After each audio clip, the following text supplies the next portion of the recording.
오늘 함께할 분은 과거 열린우리당 창당에 참여하고 노무현 정부에서는 청와대 홍보수석까지 하신 분입니다. 그래서 대표적인 친노라고 불리시던 분인데 지금은 이른바 제3지대에서 신당 연대의 교섭 역할 하고 계십니다. 이분과 제3지대 연대 얘기 한번 나눠보겠습니다. 조기숙 이화여대 교수를 전화로 연결합니다. 교수님 반갑습니다. 네, 안녕하세요. 예, 반갑습니다. 요즘에는 이준석 개혁신당 대표와 각별히 소통하고 계시다는 얘기를 들었습니다. 이거 맞는 얘기인가요? 사실 제가 이준석 대표에 대한 관심은 원래 많았고요. 예.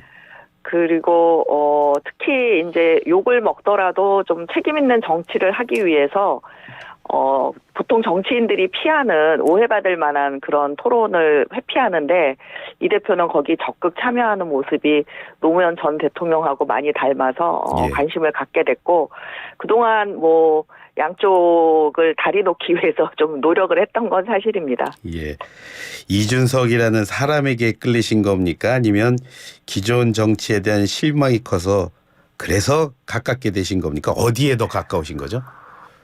둘 다죠. 만일에 이준석이라는 인물이 없었으면 제3지대가 성공할 가능성을 그렇게 크게 보지 않았을 것 같아요. 예. 근데 지금 이제 제가 원래 저는 뭐 민주당 지지자였고 또 양당 정치를 굉장히 지지하는 사람이었는데 제3지대 신당에 제가 관심을 갖게 된 건 지난 대선에 보면은 양당에 대한 실망이 컸음에도 불구하고 투표율은 굉장히 높았거든요. 예. 누가 좋아서 찍은 게 아니라 누구를 막기 위해서 찍은 투표가 많았어요. 근데 대선은 그래도 이제 싫은 후보 제거를 위해서 투표를 하지만 예. 총선에는 양당이 싫으면 기권하는 유권자가 많습니다. 예. 그리고 투표율이 떨어지면 저는 윤석열 정부의 높은 심판 여론에도 불구하고 민주당이 패배할 가능성이 크다고 봤어요. 예. 그래서 기권을 막기 위해서 양당에 실망한 유권자에게 대안을 주는 게 국힘 가반수 저지의 좋은 전략이라고 생각해서 제가 신당이 등장해야 된다고 주장을 했고 또 신당이 등장할 거라고 지난 5월 책에서 예측하게 됐습니다. 그러다 예. 보니 이제 신당 하시는 분들이 많이 연락을 해오시고 그래서 연계를 하게 됐습니다. 책이 결정적이었던 거군요. 그러니까요. 네? 책 쓰신 게 결정적이었나 봐요. 그러니까요. 그렇죠. 네. 원론적인 얘기 한번 드려볼게요. 교수님. 왜 네. 지금 우리 정치에는 제3지대가 필요할까요? 경쟁이 사라져서 그렇습니다. 우리가 민주화 이후 경제 발전이 급속도로 이루어졌거든요. 예. 그러다 보니까 지역별로 잘 사는 지역과 못 사는 지역이 나뉘면서요. 이제 부자 동네에서는 보수당, 좀 서민 중산층 동네에서는 이제 그 민주당 이렇게 예. 해가지고 사실은 지금 보면은 뭐 용산 또 뭐 윤 정부 장관 출신들은 다 아주 쉬운 지역구로 가려고 공천 신청을 했잖아요. 예. 민주당도 마찬가지입니다. 너무나 당선이 안정화되다 보니까 안전하게 당선이 되다 보니까 예. 사실 선거에서 경쟁이 있는 것처럼 보이지만 없습니다. 그냥 당이 당선을 결정하고 그러니까 의원들이 이제 생계형 의원이라 그러는데 예. 사실 공천권자의 눈치를 보지 않을 수가 없는 거예요. 또 극성 당원들의 눈치를 볼 수밖에 없는 이런 구조거든요. 예. 그래서 과거 양당제는 사실 아무 문제가 없었고 아주 훌륭한 대통령들이 탄생을 했고 또 여야가 뭐 싸우면서도 그런 대로 일을 잘했는데 지금 양당제는 경쟁이 사라졌기 때문에 예. 그냥 공천 이퀄 당선이고 의원들이 다 공천권자 눈치만 보는 사실 의원이 필요 없어요. 그냥 당대표만 있으면 되는 정당이 됐어요. 예. 그래서 저는 제3지대가 선거에서 경쟁을 가져와야 된다 이렇게 생각합니다. 영남이나 호남이나 강남이나 강북이나 네. 모두에서 잠깐 말씀해 주셨는데 그동안 몸담았던 곳이라고 했습니다. 민주당을 말이죠. 그렇다면 몸담았을 때 민주당과 지금의 민주당 너무 많이 달라졌다는 얘기로 들리는데요. 네. 저는 민주당의 이재명이 돼야 되는데 이재명의 민주당이 된 게 가장 문제라고 봅니다. 그러니까 대표적인 게 이번 그 선거 제도를 사실 이재명 대표의 공약도 이 연동형을 지키면서 이제 위성정당 방지법을 통과시키겠다는 거였거든요. 예. 근데 이거를 당연히 의원들이 둘로 나눠져서 싸우더라도 치열하게 토론을 하고 의원총회에서 투표를 해서 한 표라도 많은 쪽이 당론이 되든가 예. 아니면 자유투표를 하든가 했었어야 되는데 예. 이걸 당대표에게 위임하는 정당이 이거 민주정당 맞습니까? 저는 이름에서 민주자를 좀 빼달라고 부탁드리고 싶어요. 그러면 교수님 그 말씀은 그 지금의 민주당 상황이라면 당을 깨지 않고 그 안에서 개혁을 하는 건 사실상 불가능하다. 그렇게 보시는 거네요. 불가능하죠. 왜냐하면은 그 이재명 대표에게 조금이라도 비판적인 발언을 했거나 다른 이야기를 했거나 심지어 경쟁 관계에 있었던 사람들조차 지금 다 그 친명 후보들에 의해서 저격, 예. 자객 그 출마를 하는 그런 상황이거든요. 예. 그러면은 그 결과는 저는 이재명 대표를 지지하는 그 이재명 대표 체제 이후에 민주당에 유입된 그 100만 당원들이 이제 소위 객달로 불리는 강성 당원들인데 예. 이들이 결국은 경선 결과를 다 좌지우지할 것이다. 예. 그래서 반대가 없고 개혁이나 혁신이 불가능한 상황에서 저는 당연히 신당을 할 수밖에 없는 그래야 그 투표를 안 하려고 했던 저 같은 제 주위에 있는 많은 사람들이 예. 투표할 생각이 없었어요 총선에. 예. 근데 이제 신당이 나오면서 그래도 표를 찍을 수 있게 돼서 안심하는 사람들이 많고요. 예. 그다음에 그 대표적인 저는 신당의 효과가 뭐냐면 이재명 대표가 문재인 전 대통령을 찾아가서 예. 둘이 완팀을 외쳤거든요. 이게 신당이 없었으면 있었을 일이냐. 예. 저는 그냥 친명 체제로 갔다고 봅니다. 그냥 거기에 숨죽이고 있었으면.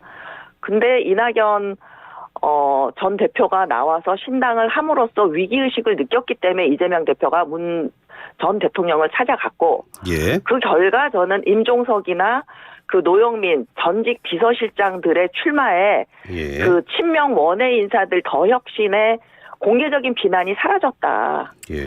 저는 이게 바로 신당의 효과라고 보기 때문에 어쨌든 공천이 과거보다는 훨씬 더 공정하려고 노력을 할 것이고 이재명 대표도. 예. 그래서 신당이 의석을 얻든지 못 얻든지에 상관없이 저는 민주당을 혁신시키는 역할을 이미 하고 있다라는 점에서 의미를 찾아야 될 것 같습니다. 예. 그렇게 말씀하시면 결국은 그래도 제3시대 성공을 위해서는요. 가시적인 네. 것들을 여러 개를 보여야 하는데 뭐 이렇게 뭐 간접적인 효과보다도 직접적인 효과가 있어야 할 텐데 네. 이낙연 새로미래 대표랑 이준석 개혁신당 대표는 좀 소통을 하고 있습니까? 대화 협의체가 뭐 2차례 연기됐다. 또 별로 잘 만나지 않는다. 이런 얘기를 언뜻 들어서요. 드린 질문입니다. 아직은 양측이 만나기가 저는 좀 시기상조인 것 같은 게요. 예. 왜냐하면 우리나라 이 선거 제도 자체가 제3지대에게 매우 닫혀있는 제도예요. 가능성이 제로입니다. 예. 근데 그나마 제3지대에 운신폭이 있다면은 현직 의원들의 이탈이거든요. 근데 제3지대를 의식해서 여야 양당이 지금 공천을 한없이 미루고 있습니다. 예. 그러니까 의원들도 지금 엉거주춤한 상태고, 예. 제3지대로서는 자기네 그 역량을 객관적으로 평가할 아무 지금 잣대가 없어요. 예. 그러니까 기대는 높은데 예. 지금 실질적으로 그 성과는 없고 하니까 협의를 하기도 지금 굉장히 어려운 거예요. 왜냐하면 자기 역량에 대한 객관적 평가가 있어야 예. 서로 손잡고 하나가 되지 않겠어요? 예. 그래서 저는 양당이 참 정치 지저분하고 치사하게 하는데 그냥 원칙대로 빨리빨리 공천하고 예. 그래서 현역 의원들에게도 선택할 기회를 주고 사실 양당이 공정하게 공천하면 나올 현역 의원 없습니다. 예. 그렇게 되면 제3시대는 또 제3시대대로 또 방향을 설정하고 가는 거거든요. 예. 근데 양당이 지금 의도적으로 공천을 지연하면서 제3지대 힘을 빼고 있는 거죠. 그러나 결국은 제3지대가 다시 한번 붐을 일으킬 기회는 온다라고 봅니다. 양당의 공천이 다 드러나고 국민들의 평가가 이루어지면 예. 기회가 올 거라고 보고, 만일에 기회가 오지 않는다면 그거는 양당이 공천을 매우 공정하게 잘한 거거든요. 예. 그럼 평소에도 그렇게 좀 하시라, 그렇게 말씀드리고 싶습니다. 전제가 있었지만 제3지대 가능성이 제로라는 얘기도 들었고 또 공천 제대로 하면 나올 의원 없다 그런 얘기까지도 지금 제가 지금 듣고 있습니다. 네, 자. 네. 근데 잘할 것 같지는 않습니다, 별로. 예, 그렇다면 그 유권자들로서는 빅텐트에 대한 기대 여지껏 뭐 계속해도 괜찮다 이렇게 들어도 되는 겁니까? 지금 이제 이 선거법이 이제 결정이 났잖아요. 예, 그 연동형으로. 예, 그리고 이제 위성정당 창당을 하겠다고 뭐 다 선언을 했습니다. 예, 이런 상황에서는 그래도 병립형이 될 때는 예, 이 병립형으로 갔으면 아마 대연합의 그 동기가 훨씬 컸을 것 같아요. 예, 근데 이제 준연동형으로 갔기 때문에 작은 정당도 어느 정도 의석수를 확보할 수 있어서 예, 아무래도 대연합에 대한 욕구는 조금 줄어들 것 같은데 예, 결국 그 조금 더 지켜봐야 될 것 같습니다. 한 3월 초 정도 돼야 예, 대연합 가능성이 어느 정도 있을지, 제가 또 빈말을 해서는 안 되잖아요. 예, 예. 예, 그때쯤 되면 대충 그 측정이 가능하지 않을까 싶습니다. 교수님이 조금 전에 논쟁이라는 말씀을 하셔가지고 그것 때문에 네. 좀 이렇게 이 질문 한번 드려볼게요. 개혁신당 말이죠. 공약에 네. 임팩트는 있습니다. 소방, 네. 경찰 공무원 하려면 여성도 군대 가야 한다. 어르신들 공짜 지하철은 안 된다 등등 말이죠. 하지만 그런 공약들이 잘 아시겠지만 편을 가른다. 또 그런 지적도 있는 게 사실입니다. 자, 네. 이와 관련해서 당 내부에서 치열한 논쟁이 있습니까? 지금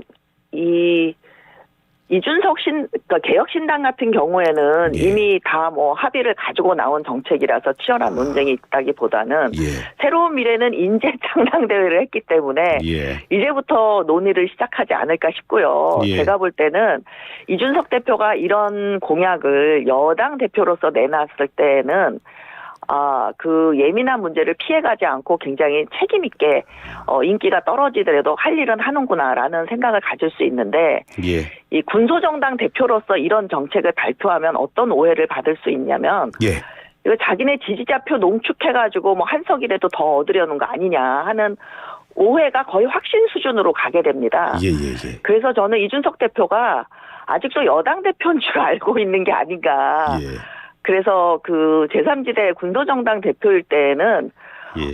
좀 스탠스가 같아도 굉장히 좀 다른 전략적 접근을 해야 된다라는 점에서 예. 단지 국민들이 편가르게 한다, 이게 잘못된 평가다라고 무시할 일은 아니라고 봅니다. 예. 거기에 대한 좀 예. 선착이 있어야 되고, 왜 국민들이 이렇게 냉담한 반응을 보일까에 대해서 예. 문제점을 파악하지 않으면 앞으로도 기회가 없는 거 아닐까요? 예. 해주실 얘기가 참 많을 것 같은데 잘 듣기는 합니까? 제가 최근에 좀 해외를 다녀와서 좀 소통이 그렇군요. 소원했고요. 예.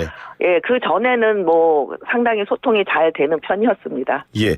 조금 전에 그 더불어민주당 이재명 대표 준연동형 비례제 한다는 말씀 잠깐 하셨는데 야당 대표의 결정은 어떻게 보셨어요, 참? 우선 이 위성정당 방지법을 통과하지 못하는 걸 이제 여당 탓을 하면서 예. 사과를 했는데, 저는 굉장히 무책임하고 비겁한 발언이다라고 생각을 합니다. 예. 왜냐하면 사실 국힘은 지난 총선 직전에 이 준연동제를 통과시킬 때부터 반대를 했었고요. 예. 그리고 이게 통과되면 위성정당을 만들겠다고 미리 선포를 했어요. 예. 그러니까 그때나 지금이나 국힘으로서는 크게 책임질 일이 없는 거예요. 예. 왜냐하면 그때 당시 선거법을, 공수처법을 얻기 위해서 민주당이 군소정당하고 단독으로 통과시켰거든요. 예. 근데 원래 선거법은 여야 합의로 하지 이렇게 단독 통과시킨 게 아마 두 번째인가 그럴 거예요, 역사상. 예. 근데 지금 민주당이 윤석열 대통령이 거부권을 행사하는 수많은 법안, 노란봉 특법, 김건희 특검, 이태원 참사 특별법 등 다 단독으로 또는 정의당과 통과시킨 법 아닌가요? 그런데 왜 위성정당 방지법은 단독 통과를 못 시키냐는 거예요. 그러니까 결국은 이재명 대표도 제3지대에 한 석이라도 안 주기 위해서 예. 이런 결정을 내렸다고 저는 보고요. 이 부분에 대해서 국힘 핑계를 대는 건 굉장히 비겁하다. 설득력도 없다. 그런 점에서 저는 국민적 저항이나 심판이 있어야 된다고 봅니다. 예. 그렇다면 결국 이번 선거에서도 교수님 보시기에 양당, 양강의 위성정당이 사실상 지난 총선처럼 비례의원 반반씩 가져갈 거라고 보십니까? 아니면 이번 선거에서 유권자 선택은 지난 선거와는 확실히 다를 거라고 보십니까? 지난 선거는 사실 시기도 부족했고 예. 어떤 통합적인 위성정당을 준위성정당을 민주당이 만드는 것에 대해서도 저도 좀 양해를 한 편이었어요. 근데 예. 지금 4년이 지났잖아요. 근데 법안 시일 날짜도 지나서 아직까지 통과를 못 시키고 국힘 핑계를 댄다는 거는 변명의 여지가 없는 거죠. 그래서 저는 이 부분에서 깨어있는 유권자들은 반드시 심판을 할 거라고 보기 때문에 예. 그때만큼 많이 가져가기는 어렵지 않을까라고 보고요. 예. 그다음에 이 준위성정당의 문제가 뭐냐면 예. 지난 총선에서 군소정당의 후보들이 민주당 이름으로 시민민주당 이름으로 비례로 들어와서 사실 얼마나 많은 의원들이 물의를 일으켰습니까? 그래서 이것 때문에 국민들이 비례의원에 대해서 굉장히 인식이 나빠졌어요. 근데 그 전에만 해도 비례의원들이 의정 성과도 좋았고, 예. 국민들 평가도 굉장히 좋았어요. 역시 비례가 잘한다였거든요. 근데 비례의원의 위상을 완전히 망가뜨린 게 지난 준위성 정당에서 당선된 군소정당 후보들이거든요. 저는 이번에도 또 그러지 않으리란 보장이 없다고 보고요. 예. 이걸 막기 위해서는 저는 국민들이 비례표에서라도 양당을 심판해야 되지 않나라고 봅니다. 결론적으로 현실적인 얘기 딱 하나 더 질문하겠습니다. 의석수로만 네. 계산했을 때요. 이번 네. 이재명 대표의 결정이 이른바 제3지대에는 총체적으로요. 득이 많을까요? 네. 실이 많을까요? 그거는 일단은 준위성 정당을 창당하니까 제3지대에는 실이 많죠. 예. 위성정당 방지법을 했어야 되는 거죠. 예. 그럼에도 불구하고 지난 선거보다는 그래도 제3지대가 조금 더 열려 있을 것이다라고 보는 거는 예. 거기에 대한 반발 여론도 만만치 않을 거라고 보는 거죠. 예. 알겠습니다. 오늘 말씀 정말 잘 들었습니다. 고맙습니다. 네, 감사합니다. 예. 지금까지 조기숙 이화여대 교수와 함께했습니다.